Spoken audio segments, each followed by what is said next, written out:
మానవ మనుగడకు పరిష్కారమే Karl Marx సిద్ధాంతమని సిపిఎం పార్టీ జయశంకర్ భూపాలపల్లి జిల్లా కార్యదర్శి బంధు సాయిలు అన్నారు.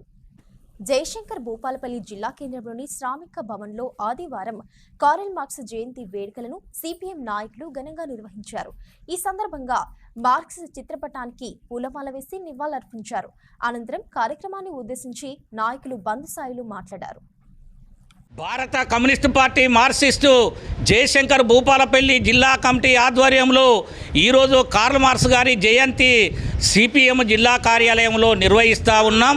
అదేవిధంగా మార్క్స్కి ఇచ్చే అటువంటి నిజమైనటువంటి నివాళి సిపిఎం పార్టీ కార్యకర్తలంతా కంకణబద్దులై మార్క్స్ ఆశయ సాధన కోసం పనిచేయాలని చెప్పి విజ్ఞప్తి చేస్తూ ఉన్నాం. మార్క్స్ ప్రధానంగా కమ్యూనిస్టు ప్రణాళిక రూపొందించిండు, పెట్టుబడిదారి గ్రంథాన్ని రాసిండు. అందులో ఒక మనిషిని ఇంకొక మనిషి దోసుకోవడానికి వీల్లేదు, శ్రమకు తగ్గ ఫలితం ఉండాలని చెప్పి కనిపెట్టిండు. సమాజ పరిణామ క్రమాన్ని గమనించినప్పుడు ఆదిమ సమాజం అనేది మారింది. అదేవిధంగా బానిస సమాజం వచ్చిపోయింది. దాని తర్వాత ఫ్యూడల్ సమాజం వచ్చిపోయింది.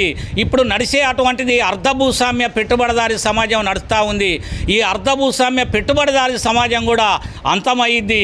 దాని ప్లేసులో పెట్టుబడిదారి సమాజమే ఉంటుంది.